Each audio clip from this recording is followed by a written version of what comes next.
Nama budaya, nama saya Jasempang dengan NPM 2231187 dari kelas PUMA. Dan tugas ini merupakan tugas presentasi agama tentang ajakan toleransi dan kerukunan. Ajakan toleransi dan kerukunan. Masyarakat Indonesia yang plural dengan beragam budaya, suku, etnis, dan agama serta ideologi merupakan kekayaan tersendiri.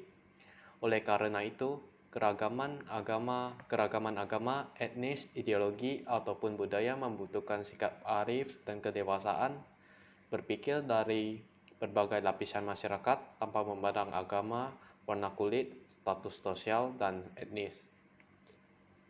Tanpa ada sikap saling curiga dan berprasangka buruk terhadap kelompok lain. Kita sebagai bangsa sudah terlanjur majemuk dan konsekuensinya adalah adanya penghormatan atas pluralitas masyarakat itu. Selanjutnya itu toleransi. Toleransi mengandung pengertian adanya sikap seseorang untuk menerima perasaan, kebiasaan, pendapat, atau kepercayaan yang berbeda dengan yang dimilikinya. Toleransi terbagi menjadi dua macam, yakni toleransi negatif dan toleransi positif. Yang pertama menyatakan bahwa toleransi itu hanya mensyaratkan cukup dengan membiarkan dan tidak menyakiti orang atau kelompok lain. Yang kedua menyatakan bahwa toleransi itu membutuhkan lebih dari sekedar ini, meliputi juga bantuan dan kerjasama dengan kelompok lain. Konsep toleransi positif inilah yang dikembangkan dalam hubungan sosial di negara ini dengan istilah kerukunan atau harmoni. Selanjutnya itu kerukunan.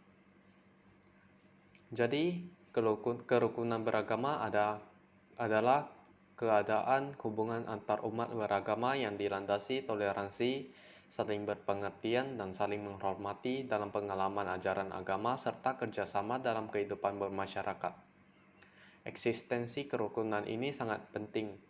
Di samping itu, karena merupakan keniscayaan dalam konteks perlindungan hak asasi manusia atau HAM, juga karena kerukunan ini menjadi prasyarat bagi terwujudnya integrasi nasional dan integrasi ini menjadi prasyarat bagi keberhasilan pembangunan nasional.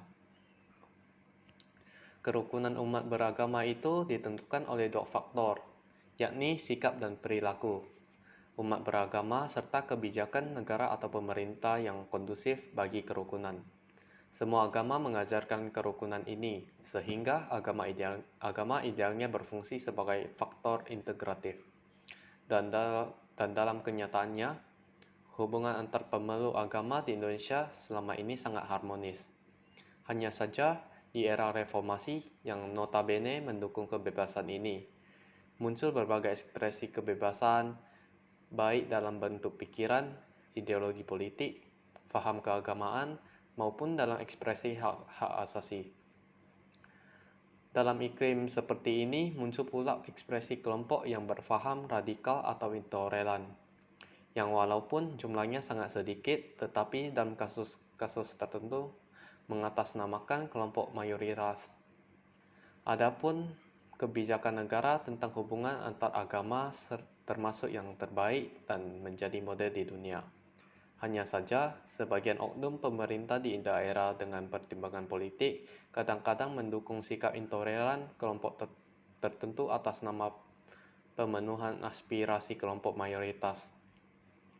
Klaim aspirasi kelompok mayoritas ini pun tidak selalu sesuai kenyataan, karena suatu tindakan intoleran itu seringkali hanya digerakkan oleh kelompok tertentu dengan mengatasnamakan mayoritas.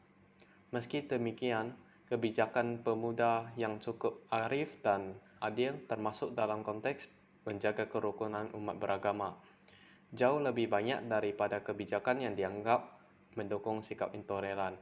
Sekian video presentasi dari saya, terima kasih dan namo buddhaya.